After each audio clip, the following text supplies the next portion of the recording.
شدہ قرارداد پاکستان کا اسلامی تشخص قائم نہیں بلکہ خطرے میں ہے۔ جناب صدر، آج میں اسٹیج پر صرف الفاظ کا جوہر دکھانے نہیں بلکہ قوم کو جگانے، حقیقت سے پردہ اٹھانے اور جناب والا صرف واضح کرنے کے لیے آیا ہوں کہ پاکستان کا اسلامی تشخص قائم نہیں بلکہ خطرے میں ہے۔ آئیے پاکستان کے اسلامی تشخص کی بگڑی ہوئی تصویر دیتے ہیں، وہ تشخص جس کی بنیاد پر پاکستان وجود میں آیا تھا آج تماشا بن چکا ہے۔ میں کہتا ہوں کہ پاکستان کا اسلامی تشخص خطرے میں ہے اور شدید خطرے میں ہے۔ جناب صدر، اگر پاکستان میں اسلامی تشخص قائم ہوتا آج انصاف سستا اور فوری ہوتا، مگر یہاں غریب انصاف کے لیے در در کی ٹھوکریں کھاتا ہے اور طاقتور چھٹیاں انجوائے کر رہا ہوتا ہے۔ اگر پاکستان میں اسلامی تشخص قائم ہوتا، یہاں عدل ہوتا اور یتیموں کے چراغ نہ بجھتے اور انصاف بازاروں کی طرح نہ بکتا۔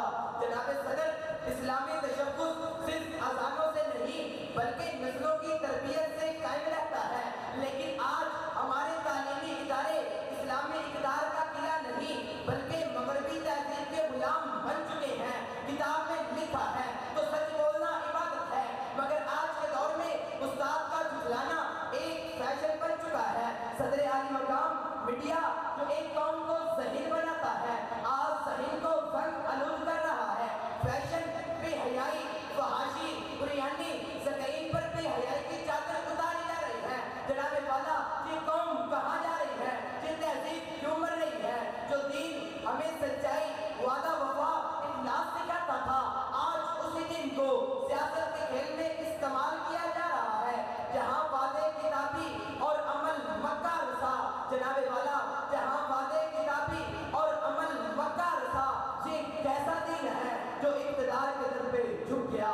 قرآن واضح اعلان کرتا ہے اگر تم سود نہیں چھوڑتے اللہ اور اس کے رسول سے جنگ کے لیے تیار ہو جاؤ، مگر افسوس سارا معاشی نظام اسی نظام کے گرد گھومتا ہے۔ بینک، ادارے، پالیسیاں، سب کچھ اللہ تعالیٰ کی نافرمانی پر قائم ہے۔ جہاں سود کا کاروبار ہو وہاں برکت کہاں سے آئے؟ جناب والا، جہاں سود کا کاروبار ہو وہاں برکت کہاں سے آئے؟ جہاں قرآن کی حکم عدولی ہو وہاں ایمان کہاں سے آئے؟ جو کہتے ہیں کہ پاکستان کا اسلامی تشخص قائم ہے، میں ان سے پوچھنا چاہتا ہوں، رمضان کی افطاریاں، میلاد کے جلوس، جمعے کے خطبے اسلامی تشخص کا ثبوت ہے؟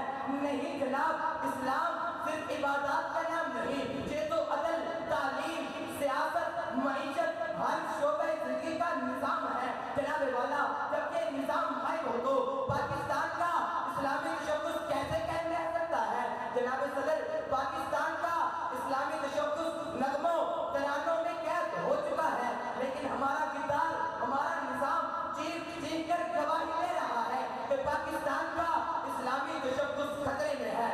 مگر آج ہم نے اپنی آنکھیں بند رکھی تو کل ہماری نسلیں، ہماری شناخت، ہمارا دین سب کچھ مٹ جائے گا۔ آخر میں یہی کہوں گا، پاکستان کو بچانا تو اسلام کو بچانا ہوگا۔ السلام علیکم۔